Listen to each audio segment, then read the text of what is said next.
Je suis Guillaume G, je représente les truffes d'Alena. Nous avons donc acquis cette propriété de 29 hectares dans laquelle nous avons planté des chênes truffiers, qui est plantée en chêne truffier, chêne vert, chêne pubescent et charme. En fait, on essaie de recréer ici le biotope tel qu'il était présent au siècle précédent, à l'âge d'or de la truffe, qui permet de produire une truffe de haute qualité reconnue par les grands chefs à travers le monde. Bien évidemment, au siècle précédent, les sols étaient beaucoup plus allégés, puisqu'il y avait beaucoup moins de mécanisation. Donc nous, on travaille le sol. Ça va permettre à la truffe de se développer dans un milieu plus aéré, d'atteindre des tailles plus respectables et d'être plus régulière en termes de calibre. Vous avez un système d'irrigation très important. La truffe est un champignon dont le cycle est assez long. Les naissances de truffes se font au mois de mai et juin. Elles grossissent au mois de juillet et août et elles mûrissent l'hiver. Donc dans ce laps de temps, d'environ 8 mois, la truffe qui est un champignon a besoin d'eau, tout simplement. Les arbres seront taillés régulièrement pour préserver toujours l'aspect d'une forêt jeune, puisque en fait, quand le milieu végétal se referme, c'est-à-dire quand la forêt devient forêt, la truffe disparaît parce qu'en fait elle a besoin des rayons du soleil pour mûrir l'hiver. Alors ici on est dans la parcelle dédiée aux adoptions de chênes truffiers. Notre but c'est de démocratiser la truffe. C'est la raison pour laquelle on a proposé à tout un chacun de pouvoir adopter un chêne truffier dont la production est dédiée à l'adoptant pendant une durée de 15 ans.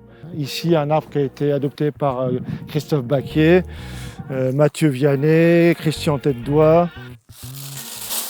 Ça c'est un arbre qui est parfait, qui est bien éclaté, qu'on a déjà taillé sur 40 cm pour permettre aux rayons du soleil, quand il sera en production, de bien réchauffer la terre et de faire mûrir les truffes.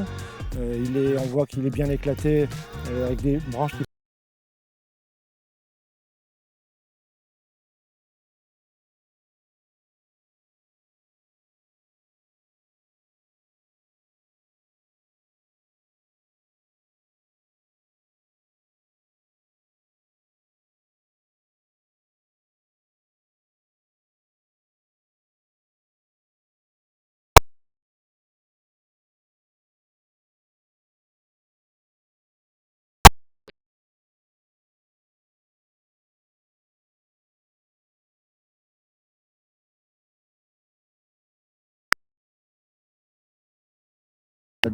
Un suivi truffière. Tout à fait, Ouais. et des arbres surtout qui leur permettent de produire de la truffe. L'accompagnement donc des truffières ne réside pas uniquement dans la fourniture de plants truffiers, mais également il y a un accompagnement régulier en truffières.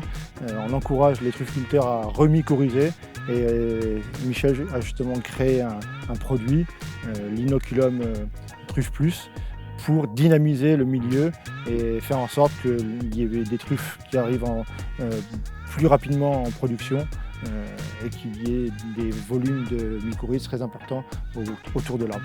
Maintenant, à 5 ans, un arbre qui est bien mycorhizé doit commencer à produire. Pas tous les arbres, mais dans une plantation, à 5 ans, il y a des arbres qui produisent maintenant, systématiquement, en mettant le mycélium.